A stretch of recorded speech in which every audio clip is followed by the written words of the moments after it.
Good evening, everyone. My talk today is on the art of thinking clearly. They are basically tips for writing a research paper. And before I begin, thanks Ashok and thank you Bombay Orthopedic Society for having me here on this very interesting research session. So, when we write a research paper, in my personal opinion, 75% should be thinking and it's only 25% that we need to write. If our thoughts are clear, we write well, and there is a greater chance that we'll publish it. Most of our research meetings focus on various tools to help us write better. So you'll see we have got ResearchGate, Clinical Keys, SPSS, EndNote, and everyone is talking about how to present better. But what we really need is ways to think better and think more clearly. And I'm sure I don't need to teach you all that, but this one diagram tells the difference between data and the impact. And how do we get from point of data collection to point of making an impact? So data is random. When we have some meaning to it, it's information. When we can connect the dots, it's the knowledge.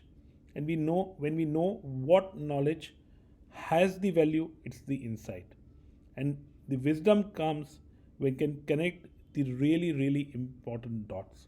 And once you are wise, you will make an impact. So it's not important to publish 100 papers, but it is important to understand that even one single paper which makes an impact is worth all the effort.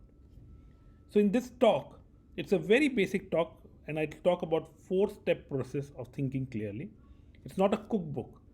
I'm just gonna tell you what my experience, and I've learned how to write papers and how to do research over a course of 20 years. Mostly it's a trial and error, so please don't take it as a cookbook. We all can define our own ways, and I'll do it in the end with an example of a manuscript that I worked recently. I'm cognizant of the fact that यहाँ पर सभी ज्ञानी हैं. I know almost all of you who are here are very knowledgeable. They are your orthopedic surgeons. So I'm not here to distribute gyan. I'm just sharing some things that I think will help you. The most important thing in my mind is to devote time. We have to focus and believe. And the solitude is very important for us to think clearly. Thinking, in short, is brain talking to itself. Once we devote time, the process starts. And coming to the manuscript specifically, the thinking clearly process is a 4-step process. The first step is to understand the problem. The second step is to ideate. The third step is to structure a manuscript. And fourth is to write point-wise about each section and fine-tune your manuscript. So how do we start? How do we understand the problem? And I think the most important thing is whenever a problem comes to you is to read. And all of you who are here, I'm sure must already be enjoying reading books, because the books can stimulate creativity, it increases our mind stability, and help us learn something new easily and effortlessly. But while reading, we must also recognize that eyes don't see what mind doesn't know. Our assumptions are windows to the world, and it is essential for us to scrub them off every once in a while, or the light won't come in. Some of you are my friends and have seen my desk, and here at my desk you will see that I've kept a Ganesha who's reading a book, just as a constant reminder for me to keep reading. And my own desk here will have variety of books from Steve Jobs to Ikigai to the improved alignment in arthroplasties. And that's how a life should be. It should be a mix of many different things, because if you have different things, it stimulates creativity and it stimulates your thought process. The second stage is to ideate. And again, it's something very entwined with reading. You must listen, you must observe, you must be curious. Asking questions is the best way to get answers and solve problems. And last but not least, it's important to make connections. And you'll see through in the example that I've reserved for the end on how connections help. So, as I said, ideation is a 4-step process. You identify the problem, define it, prototype it, and test it. I know it sounds very theoretical, so I do some simple ticks. I just, when I begin, I write down by what I'm seeing, what I'm thinking, and what I'm wondering. These three things help me have more clarity on what I want to do. It's also important to write two things on a paper. What do you think first when you thought about an idea? And what makes you excited? So what is the problem that has made you feel that you want to work on it? Always write that down on the very beginning of any idea that you want to explore or any research paper that you want to pursue. Then again, as a methodological process, I call this as 4C's thinking routine. You make 4 columns: connection, challenge, concept, and change. So when you're doing a particular project, especially if it's a big project or you think that it is quite out of box, it's important to make good connections with people who are already in the field. You have to write down those. If you are challenging an idea, you must write down what fundamental idea or assumptions are you challenging. There will always be some concepts which are already existing in the field. You must write about those concepts. And then in the last, you must write what changes do you want to make. And to help you all this jumbled, and when you start, you will have these jumbled up thoughts. You will have random thought, and sometimes it won't make sense. It will feel that it's already been done or it can't be done because you are challenging something which is something new. So you'll always feel that you have got jumbled up thinking. And I think some things help clarify your mind. And one of the things that I use is a mind map. You can write the main idea, and then any new ideas that you get on or related to that thing can be written. And so in the end, you will get something like this, which is called as a mind map. You'll have a lot of sub branches of the main theme. You can also have a spider diagram, or you can make a concept note. So all of this will help you organize your mind. And once your mind is organized in yourself and you are content with your thought process, and maybe writing down a lot of things on paper before you actually get to writing the manuscript. Now, writing manuscript involves real clear thinking. But there is a template to it. In introduction, so there are 4 things we are writing about: introduction, the process, the results, and discussion. So introduction should be ask questions. It should be asking questions that are positive, receptive, and optimistic. And we write about process, we write, and in our own mind, we should ask questions about the process and guidelines and plans for action, something that can be scrutinized and replicated. So any study that you devise, you should keep that in mind, that it should stand scrutiny and that it should be replicated. Again, questions. When you come to result, you have to find whether your results are answering the questions to find out new information, data, and facts. And finally, for discussion, the template is going from known knowns to unknown knowns to unknown unknowns. So if you had nothing and if you had a clean board, if you had these things written down, you can start filling in the blank when you're writing the manuscript. Once you have done this outer structuring of your manuscript, it may look like very basic, very primitive, and that's where when you start the fine tuning of the manuscript. The first step is to throw away the crap.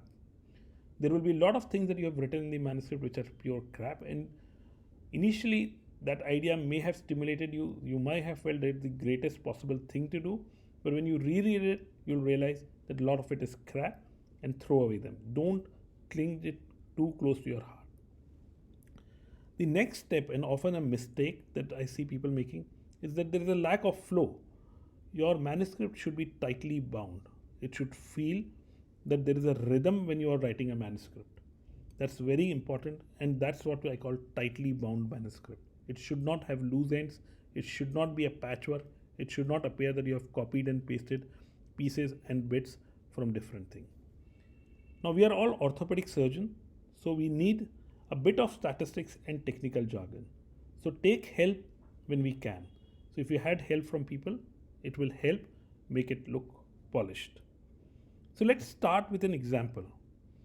So I started writing about this paper, thinking about how or what is or how what are the technical nuances of doing knee replacement in an extra-articular deformity. It's a post-HTO case done 20 years back, done using an external fixator, and you'll see that there is a deformity there. The patient has sort of a varus, mild varus, but is severely arthritic.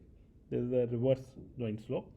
And when we began asking this, we came to some fundamental questions, and there was a lot of data on this thing, but still there were a lot of lacunae in our understanding of this problem. So we read and read more read, more read, more read, more read. So you read until you reach a point where you reach ideation. So once you reach that ideation stage, you will realize that you are asking a fundamental question. And the fundamental question that I asked at end of all the reading, what actually constitute a joint? And you'll be surprised that this fundamental question had different answers from different people. I asked a scopist, and he said whatever I can reach my scope through. And I probed him further, what is actually a joint? He thought a lot. He said, I think whatever distance is a joint. I asked many arthroscopists, some of them very famous, and the answer they could come up to, they said they've never thought of it really in that terms to be able to define a joint, but probably whatever the capsule contains within it is a joint. To a joint replacement surgeon, the joint meant a very different thing. It meant that it's the space between the ligaments, wherever he could do releases, where he could make cuts, and anything beyond that is not a joint. And to the other people that I asked about the deformity surgeons, that what constitutes a joint, and for them also it was different. It was a line or a couple of lines in that area. So you'll see that when we ignore the last image, because joint means different joint to many people, and it's marijuana there. But coming back to our thing, so you'll see that the fundamental ideation here was what constitutes a joint. And I realized that I am a joint replacement surgeon, and I most commonly identify myself in having the joint between the area where I can do the cuts, bony cuts for arthroplasties, and where the ligaments are attached. So on the medial side, it was the boundaries of SMCL, and on the outer side, it was the lateral structures. So in a varus deformity, anything between the femoral attachment of SMCL and the tibial attachment of SMCL constituted joint for me. And from there on began the whole understanding or going forward on extra-articular deformity. And you'll see that we made a mind map of different things, and there's a lot of confusion. As I said, our first question was, what is a joint? And the question was, who knows? And does anyone who knows it thoroughly? Then we came to a question of anatomy of SMCL, and we found that there was very less literature about the SMCL. In fact, only 2 papers which talked about length, shape, and landmarks.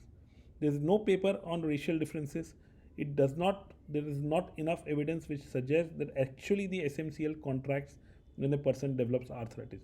Very fundamental concept that we have been taught from the very basic orthopedics, but not enough literature. Again, lot of confusion about releases, lot of newer insights with the use of technology when we do these extra-articular deformity, and again, lot of controversies on where these deformities should be corrected, intra-articular or extra-articular. So from one single X-ray, we could reach or we could find many unanswered questions. And the more we thought clearly, the more we thought that there is potential for us to contribute to literature in meaningful way. And what you do when you are faced with such situation, you of course try to collaborate. And it's very important to go to the people who have really worked in the field and published.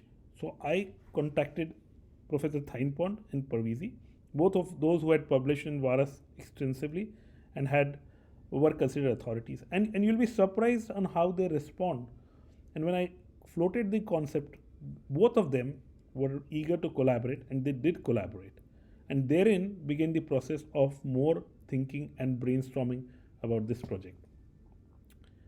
And then we wrote the first structure of the manuscript. And this is, again, as I tell to all my students and to myself, that there is a simple algorithm on writing any manuscript. We know that it has got 4 sections: introduction, material, method, results, and discussion. But how do you begin? So introduction, you always start with a problem statement. In our case, it was confusion about joint and that there is a paucity of data on incidence of extraarticular deformity. We also wrote why is it important, and then we specified the aim of the study.